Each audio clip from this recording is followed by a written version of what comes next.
क्यों? आरएस मुख्य परीक्षा के पेपर 1 में इकोनॉमी वाले सेक्शन में राजस्थान की जो अर्थव्यवस्था है उसमें आपका एक टॉपिक है जिसका नाम है ग्रामीण विकास और ग्रामीण अवसंरचना। तो यहाँ से एक बहुत ही महत्वपूर्ण प्रश्न जो आपका बन सकता है उस पर मैं बात कर रहा हूँ। 5 नंबर का आपको प्रश्न पूछा जा सकता है कि राज्य में जो ग्रामीण विकास की योजनाएं चल रही है उन पर बात कीजिए, उन पर संक्षेप में बताइए। तो ग्रामीण विकास की योजनाओं को अगर आपको संक्षेप में बताना हो तो आप 2 तरह से बता सकते हैं। या तो आप सीधे सभी योजनाओं के नाम लिख दें या फिर आप जिस प्रकार से मैंने यहाँ पर आपको बता रखा है उस तरह से लिख सकते हैं वर्गीकरण करते हुए। तो राज्य में ग्रामीण विकास की 2 तरह की योजनाएं हैं। पहली योजनाएं हैं आपके केंद्र के द्वारा चलाई जा रही है, ठीक है, और दूसरी योजनाएं जो आपके राज्य द्वारा वित्त पोषित की जा रही है। अगर केंद्र की योजनाओं की बात करें तो 3 अलग अलग विभागों के द्वारा इन योजनाओं को चलाया जा रहा है, जिनमें से पहला विभाग है ग्रामीण विकास मंत्रालय केंद्र स्तर का।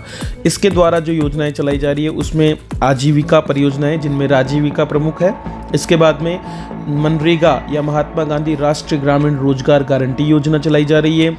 इसी विभाग के द्वारा प्रधानमंत्री आवास योजना ग्रामीण का भी जो है आयोजन किया जा रहा है। और जो सांसद आदर्श ग्राम योजना है एमपी लैड जिसको हम बोलते हैं, वो योजना भी इसी ग्रामीण विकास मंत्रालय के अधीन है। तो आप पहले नंबर पे ग्रामीण विकास मंत्रालय की इन 3 योजनाओं को याद रखें। पहली है मनरेगा, ठीक है, इसके बाद में दूसरी है आपकी प्रधानमंत्री आवास योजना, ठीक है, और जिसके आगे हम ग्रामीण जरूर लिखें, ये ध्यान रखना क्योंकि एक शहरी इसका भाग भी है।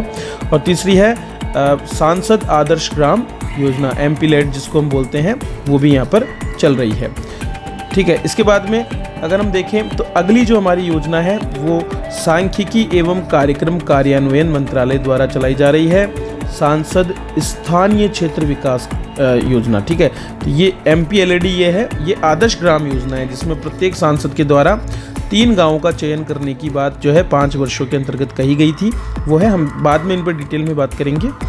और इसी तरह आप लिख सकते हैं फिर गृह मंत्रालय की सीमावर्ती क्षेत्र विकास कार्यक्रम, क्योंकि जो सीमा सुरक्षा बल है वो भी किसके अंतर्गत आता है, गृह मंत्रालय के अंतर्गत ही आता है, ठीक है। तो सीमावर्ती क्षेत्र विकास कार्यक्रम को गृह मंत्रालय के द्वारा चलाया जा रहा है। ये 3 विभाग हैं और उनकी ये योजनाएं हैं जो आपको पता होनी चाहिए। इसी तरह आप लिख सकते हैं फिर राज्य द्वारा प्रायोजित कार्यक्रम। तो राज्य द्वारा जितने भी हमारे लोकल एरिया डेवलपमेंट प्रोग्राम्स हैं वो सारे सम्मिलित हैं, जैसे कि आपके मेवात क्षेत्रीय विकास कार्यक्रम, डांग क्षेत्रीय विकास कार्यक्रम, मगरा क्षेत्रीय विकास कार्यक्रम। 3 विकास कार्यक्रम आपके ये हैं। इसके अलावा जिस तरह से केंद्र सांसद स्थानीय क्षेत्र विकास कार्यक्रम चल रहा है उसी तरह से हमारे यहाँ पर विधायक स्थानीय क्षेत्र विकास कार्यक्रम जो है वो चलाया जा रहा है। एक और योजना महात्मा गांधी जन भागीदारी विकास योजना, जिसके माध्यम से लोगों का सहयोग करके और विकास के कार्य किए जा रहे हैं। स्वविवेक जिला विकास योजना, जिसमें स्थानीय स्तर पर योजनाओं का निर्माण किया जाता है। और मुख्यमंत्री क्षेत्रीय विकास योजना। तो ये सारी की सारी योजनाएं सम्मिलित है आपकी राज्य ग्रामीण विकास योजनाओं पर। आगे वाले वीडियो में मैं आपसे इन पर डिटेल में डिस्कशन करूंगा एक एक करके जो इंपॉर्टेंट योजनाएं उन पर, ताकि 5-5 अंकों के आपके प्रश्न यहाँ से तैयार हो सके। निश्चित रूप से 5 नंबर का प्रश्न यहाँ से आएगा, तो आप तैयार रहें।